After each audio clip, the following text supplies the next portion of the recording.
Friends பாருங்க, எல்லாம் plastic அரிசி சொன்னாங்க. நான் நம்பல, சும்மா ஏதோ சொல்றாங்கன்னு நினைச்சேன். இங்க பாருங்க, நான் இது ரொம்ப நேரமா இப்பதான் வந்தேன் வீட்டுக்கு, சாப்பிடலான்னு உட்காந்தேன். பாருங்க, தட்டுல எல்லாமே போட்டுக்கிட்டேன். அதுல இருந்து தான் ஒரு இது எடுத்திருக்கேன். கரெக்டா நான் சாப்பிடும் போது ஒரு வீடியோ போன்ல வந்தது, அதை பார்த்துட்டு இருந்தேன்.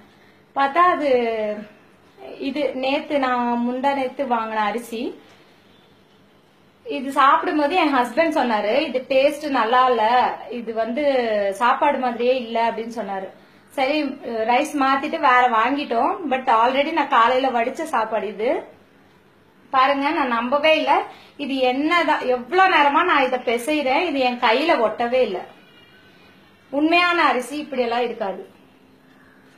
பாருங்க, நானும் இப்ப குழந்தைக்கு வாயில வைக்கலான்னு பார்த்தேன். அப்பதான் நான் பார்த்தேன் இந்த அரிசிய, இந்த சாப்பாடு இப்படி இருக்குன்றது. இப்ப ஜஸ்ட் அந்த வீடியோ வந்ததுனாலதான் நான் இப்படி உருண்டை பிடிச்சு பார்த்தேன், இல்லைன்னா நான் பார்த்திருக்கவே மாட்டேன்.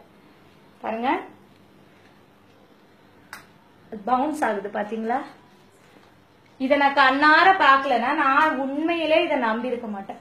சாப்பாட்டுல எல்லாம் கலப்படம் பண்ணுவாங்களான்னு எனக்கு டவுட்டா இருந்தது. பாருங்க, பாத்தீங்களா? சோ அரிசி வாங்கின உடனே செக் பண்ணுங்க, ட்ரை பண்ணி பாருங்க. கையில இப்படி ஒட்டல, ஏதாவது ஃபங்க்ஷன் போனா கூட சாப்பாடை பிசைஞ்சு பாருங்க, கையில ஒட்டுதான்னு பாருங்க. அப்படி ஒட்டலன்னா தயவு செய்து அதை சாப்பிடாதீங்க, குழந்தைங்களுக்கு கொடுக்காதீங்க.